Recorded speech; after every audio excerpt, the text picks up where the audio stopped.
un podcast de Cooperativa. Este es el podcast de Lo que queda del día, una presentación de cooperativapodcast.cl, otra forma de escuchar.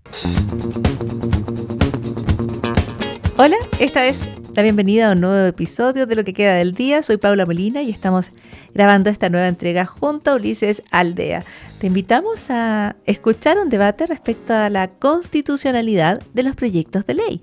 ¿Por qué no son necesariamente constitucionales los proyectos que algunos llaman ómnibus o que incluyen muchísimas indicaciones o no responden a una misma matriz? Es una conversación abierta a raíz del proyecto que el gobierno todavía no manda al Congreso, pero podría llegar esta semana. De eso conversamos con dos destacados constitucionalistas, la académica Marisol Peña y el académico Javier Couso. Estás escuchando el podcast de Lo que queda del día, una presentación de cooperativapodcast.cl. Conversamos a esta hora con un especialista en estas materias, el abogado director del doctorado en Derecho de la Universidad Diego Portales, Javier Couso, académico de Derecho Constitucional. ¿Cómo estás, Javier? Buenas tardes, bienvenido. Buenas tardes, Paula. ¿Cómo está usted? Muy bien, muchísimas gracias por estos minutos con Cooperativa. Quiero aprovechar la calidad de académico para partir explicando a mí y a la audiencia de qué manera se podría cuestionar la constitucionalidad de un proyecto de ley. ¿En qué punto, antes de que se presenten, ya los proyectos de ley pueden ser sometidos o revisar su constitucionalidad? En Chile tenemos un mecanismo de control de constitucionalidad que permite tanto al Ejecutivo como a sectores del Congreso Nacional presentar en cualquier momento la tramitación de un proyecto. Una objeción de constitucionalidad si se piensa que tanto en el procedimiento de formación de la ley como en su contenido este proyecto puede vulnerar la Constitución, y en este caso ha surgido la pregunta de si una ley denominada miscelánea, en otros países se llama ómnibus, pudiera ser inconstitucional, porque en Chile hay una prohibición muy antigua, desde los años 70, desde la reforma constitucional de 1970, la antigua constitución del 25, que lideró esa reforma el presidente Frei Montalva antes de terminar su mandato. Se buscaba terminar con estas leyes que se llamaban árbol de Navidad, en fin, porque básicamente eran los parlamentarios quienes le colgaban indicaciones sobre temas que no tenían que ver con la idea fundamental de un proyecto. Pero lo que no se puso, en la hipótesis en que no se puso el constituyente ni en el año 70, ni cuando repitió casi palabra por palabra esa prohibición, fue que el propio Ejecutivo presentara una ley miscelánea, una ley ómnibus o una ley que tenga en el fondo muchas ideas matrices, muchas ideas fundamentales no relacionadas directamente entre sí. Entonces alguien podría levantar la tesis: el Tribunal Constitucional ha sido celoso en declarar inadmisibles indicaciones que no tienen que ver con, no se relacionan directamente con la idea fundamental de un proyecto de ley. Alguien podría decir, bueno, si está prohibido que se presenten indicaciones que no tengan que ver con la idea fundamental de un proyecto, mucho más inconstitucional es que se presente un proyecto que tenga muchísimas ideas matrices o fundamentales. Ya, y eso es lo que nos dice la norma, y ahí hay un poco de historia respecto a la norma. ¿Qué es lo que se quiere evitar en el fondo? Porque en la forma queda claro, ¿no es cierto?, que se incorporaran indicaciones desde quienes están ejerciendo la función parlamentaria, y este escenario que no estaba previsto, que es que el propio Ejecutivo presente una ley miscelánea, como dice su nombre, que trate de distintos temas. ¿Qué es lo que se quiere proteger en el fondo? ¿Qué es lo que se trata de evitar? La pregunta es muy pertinente, Paula, por lo siguiente, porque esto ha sido objeto de debate transversalmente en las democracias contemporáneas desde hace mucho tiempo. Los valores que están detrás de evitar estas leyes ómnibus o misceláneas es nada menos que la transparencia, la deliberación democrática y también la técnica legislativa, que las leyes salgan bien hechas. ¿A qué me refiero con transparencia y calidad de la deliberación democrática? Sucede que cuando uno combina que una ley tenga muchos temas y incidentalmente además tiene discusión inmediata, que significa o suma urgencia, que es una tramitación muy rápida, es imposible que el legislador, que debería ser el principal ente que genera leyes en un país, que define una separación de poderes, tenga la posibilidad de convocar a todos los actores que van a ser afectados por una determinada ley. Normalmente el proceso legislativo, lo estábamos viendo recién, ustedes discutían este proyecto de violencia en las escuelas. Nadie entiende por qué no está en esta ley. Podría perfectamente haber estado si se sigue con esta lógica. Pero lo que se sacrifica es la calidad del debate democrático sobre esa ley y, no menos importante, la calidad técnica. Se legisla mata caballo, en otras palabras. Se legislan demasiadas materias simultáneamente. Se omiten trámites muy importantes. La gente puede no estar totalmente consciente de esto, pero lo que vemos en la sala es el último paso de un proceso muy fino en que cada comisión, qué sé yo, si hay un proyecto de pesca, va a la comisión de pesca, van los especialistas en pesca. Esa comisión es pequeñita, es un grupo pequeño de parlamentarios de la Cámara y luego el Senado que le reportan a la sala. Y ahí votan todo el Congreso, cada una de las cámaras.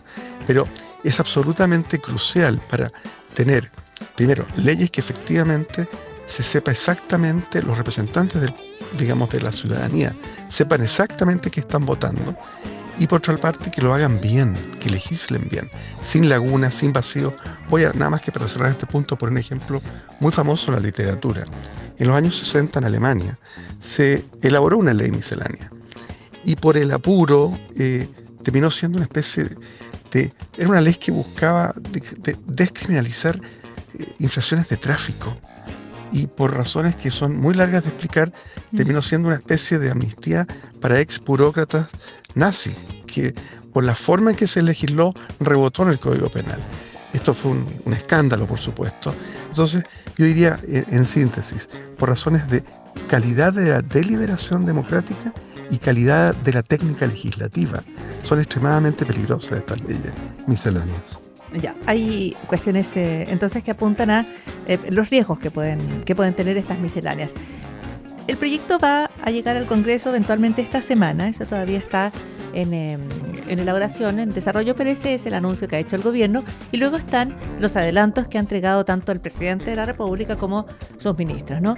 Entonces, de lo que se conoce hasta ahora, de lo que presenta el presidente, ¿no es cierto?, para guiarnos por lo que debería ser la cuestión central, aquí lo que se establece es materias tributarias, recursos para la reconstrucción en Ñuble y Biobío, exención de IVA para compras inmobiliarias y eliminación de contribuciones para personas mayores, agilización de permisos sectoriales y protección a la inversión, y incluso se menciona lo de la gratuidad, suspensión por 4 años del ingreso de nuevas instituciones a la gratuidad. De estos temas hay otros, reducción de plazos de invalidación, seguros para proyectos aprobados en la línea de menor burocracia. De lo que se conoce hasta ahora, ¿qué le parece a usted que estaría fuera o que no conversa con el resto del proyecto? ¿Cuál de estas cosas no es como las otras, como enseñaba la canción infantil? Yo distinguiría las cuestiones que son realmente urgentes, de emergencia, de las de largo plazo. Se ha hablado de invariabilidad tributaria, de la posibilidad de que se integre, tanto las empresas como personas dueñas de esas empresas, que haya una integración de sus declaraciones tributarias, o cuestiones que son directamente relacionadas con los incendios y la reconstrucción.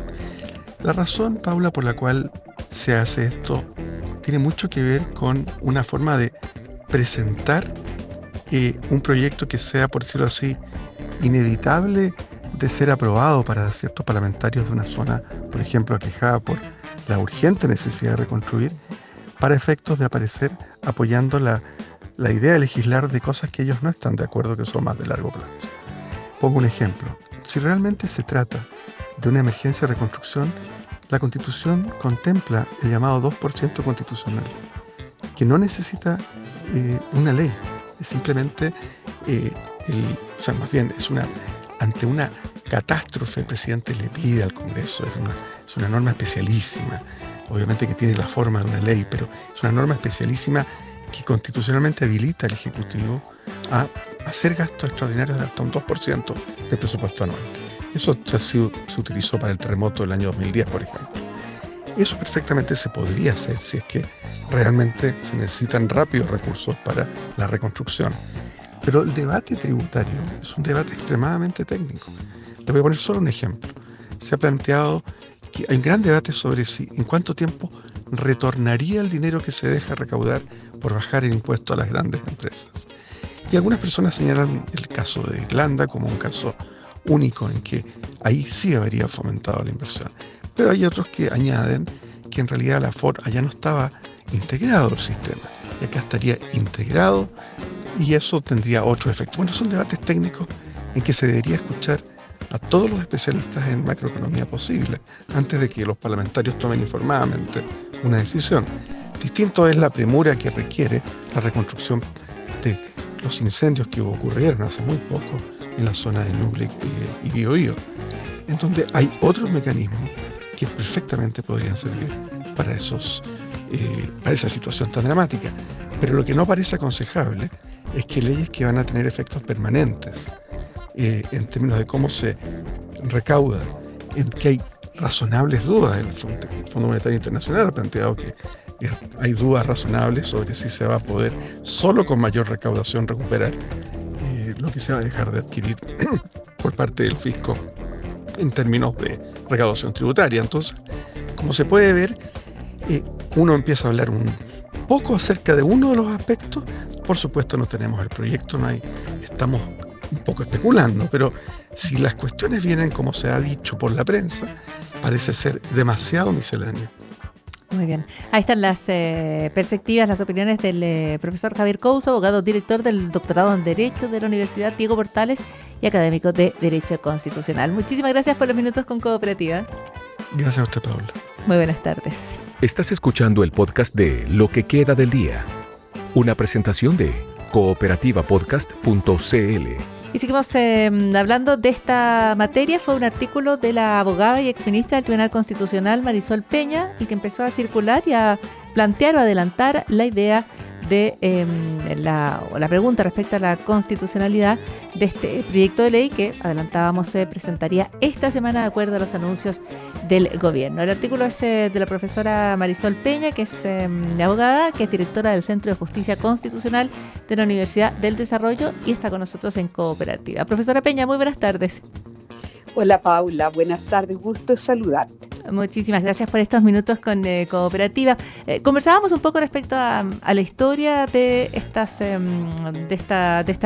legislación y quería preguntarle respecto a si para usted tiene sentido el anuncio de que hay sectores de la oposición que han planteado acudir al Tribunal Constitucional ya incluso antes de votar la idea de legislar o tan pronto como sea posible, uno deduce o puede deducir de las declaraciones. Desde su perspectiva, ¿esa es la manera correcta de abordar esta conversación? ¿Es el momento adecuado? No, mi respuesta es bastante categórica. Yo no veo ninguna posibilidad de impugnar el proyecto de ley de reconstrucción que anunció el presidente de la República la semana pasada ante el Tribunal Constitucional, y quiero explicar por qué, porque se ha hecho mucha alusión a una columna que yo escribí en el mes de febrero de este año relacionada con las leyes misceláneas.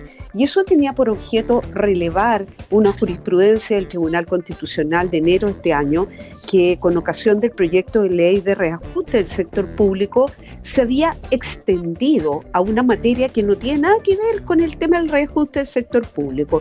Y esa materia tenía que ver con si se podía revisar la admisibilidad o inadmisibilidad de proyectos de ley que se plantearan en las cámaras del Congreso Nacional. Yeah. Ahora, lo interesante es por qué el Tribunal Constitucional ha declarado a lo largo de su historia inconstitucionales este tipo de leyes. No las ha declarado inconstitucionales porque aborden distintas materias, que es lo propio de lo que uno entendería como una ley miscelánea, un proyecto de ley puede efectivamente abordar distintas materias. Lo que ha declarado inconstitucional el TC es que cuando se abordan ciertas materias que son distintas, no se vaya a incurrir en una infracción a las ideas matrices o fundamentales del proyecto. Vale decir, que se plantea algo que no tiene nada que ver con el corazón del proyecto, porque comprenderás tú que en el caso que explicaba, un proyecto de ley de reajuste del sector público, por mucho que extendamos su significado, no tiene nada que ver con la admisibilidad de los proyectos de ley en las Cámaras. Eso es lo que se ha declarado inconstitucional, pero nunca se ha declarado inconstitucional, ni creo que habría base para hacerlo, que un proyecto de ley pueda abordar distintas materias que converjan en una misma idea matriz o fundamental. Ya, y en ese sentido y con los antecedentes que se conocen hasta ahora de este proyecto que todavía no se presenta, en su opinión, todas las iniciativas, las que anuncia el presidente de la República, ¿forman parte de esta misma matriz? ¿Se responden a esta misma matriz?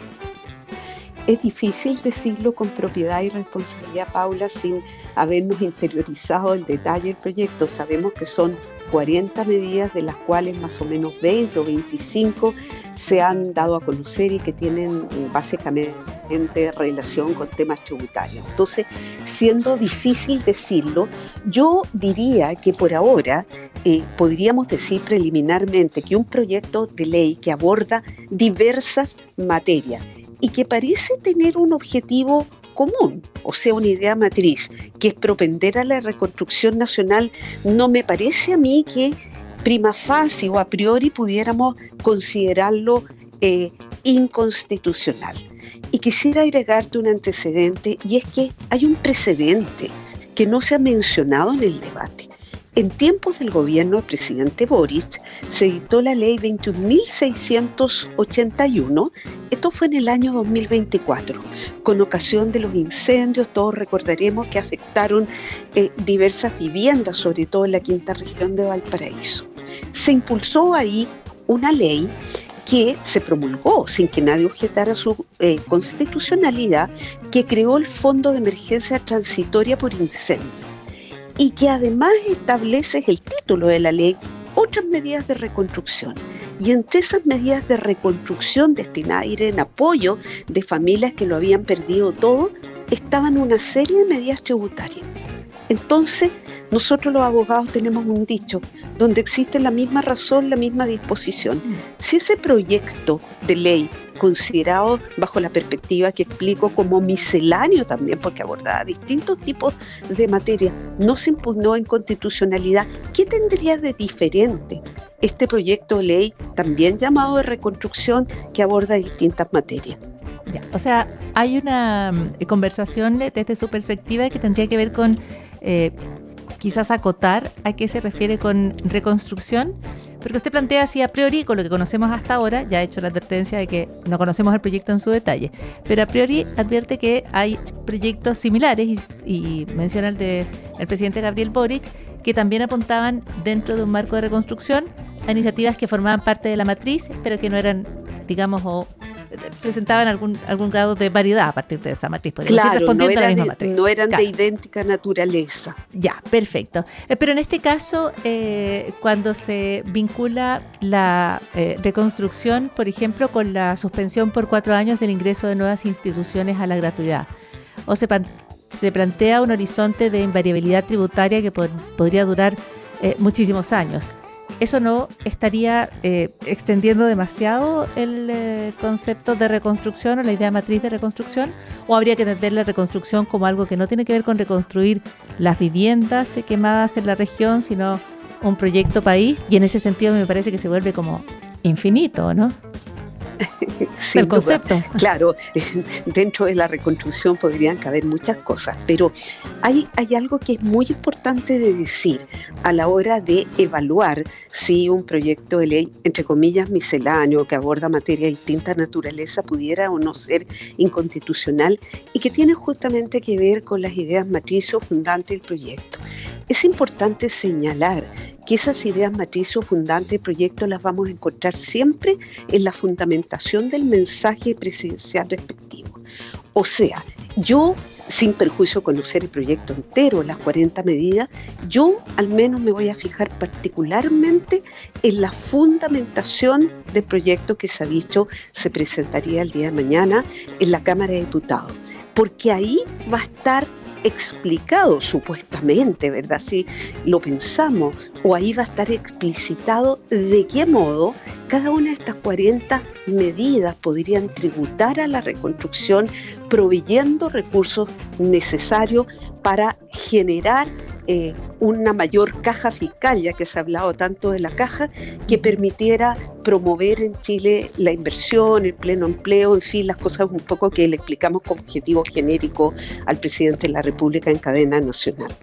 Muy bien, Marisol Peña, muchísimas gracias por estos minutos con Radio Cooperativa. Encantada, Paula, buenas noches. Muy buenas noches.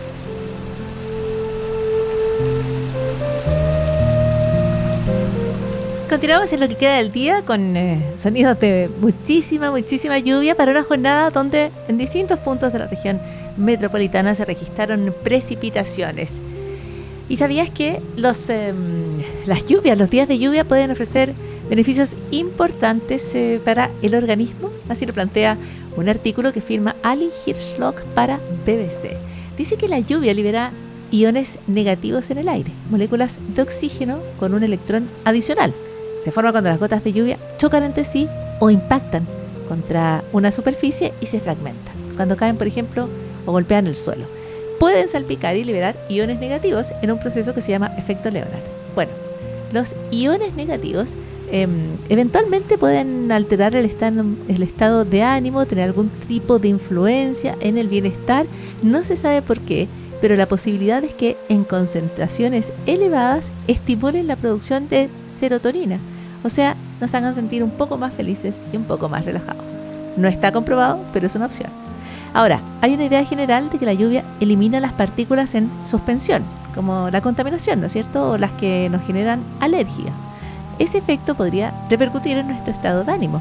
Cuando las gotas de lluvia caen al suelo, barren las partículas suspendidas en el aire que encuentran a su paso y respiramos un aire un poco más limpio. Pero también el olor de la lluvia puede impactar. El petricor, que es el olor que emana del suelo después de las precipitaciones, que es como terroso, es también un poco limpio y tiene que ver con la liberación de aerosoles del suelo por parte de la lluvia. Durante la sequía, las moléculas que proceden de las plantas, de los animales, del suelo, se acumulan en la superficie.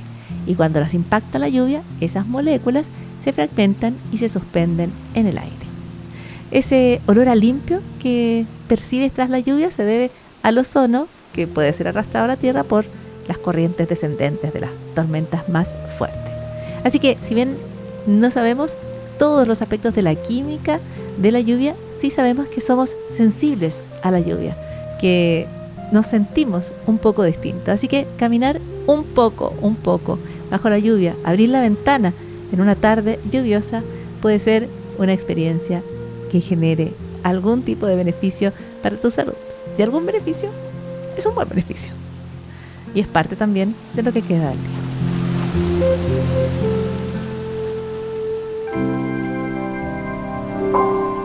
Y esta es una historia que se está siguiendo prácticamente minuto a minuto en Alemania y cada vez más en distintos lugares del mundo. Es la historia de Timmy. Timmy es una ballena de 15 metros que está varada en el mar Báltico y distintos grupos de rescatistas están llevando adelante una muy compleja operación para salvarla.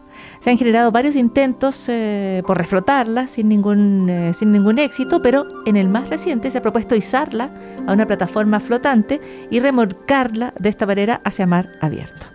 Las autoridades, que han tenido que ir informando prácticamente día a día, hora a hora del estado de salud de la ballena, dicen que está en mejores condiciones de lo que en algún momento se temió. El debate es gigantesco respecto a cuánto pueden intervenir las personas para rescatar a Timmy y el gran interés público que está generando. La teoría es que la ballena se desvió de su ruta migratoria atlántica. Le pusieron Timmy y quedó ahí varada en las aguas menos profundas del mar Báltico, cerca de una ciudad llamada Wismar, al este de Alemania. Los medios locales le dieron su nombre, Timmy, y vieron con Preocupación, que el animal tenía muy pocas posibilidades de regresar al Mar del Norte, y todavía tiene muy pocas posibilidades. Pero las esperanzas se levantan cada ciertas horas, y después de que la policía tuviera que establecer una zona de seguridad de 500 metros para evitar que las personas se siguieran acercando demasiado y estresando aún más a la ballena, durante esta jornada de lunes se informó que había avanzado, que había logrado recorrer 3 kilómetros hacia la dirección que le permitiría abandonar esta zona donde está varada. Sin embargo, en las últimas horas su avance se volvió más lento. Se encontraba en una zona poco profunda cerca de la salida de la bahía. Pero dicen que está solo descansando y que está en una posición segura, incluso si el nivel del agua sigue bajando. Lo que se espera ahora es que los rescatistas observen condiciones meteorológicas y el viento mejores para volver mañana martes a intentar que Timmy vuelva a moverse. Y esa historia también es parte de lo que queda del día.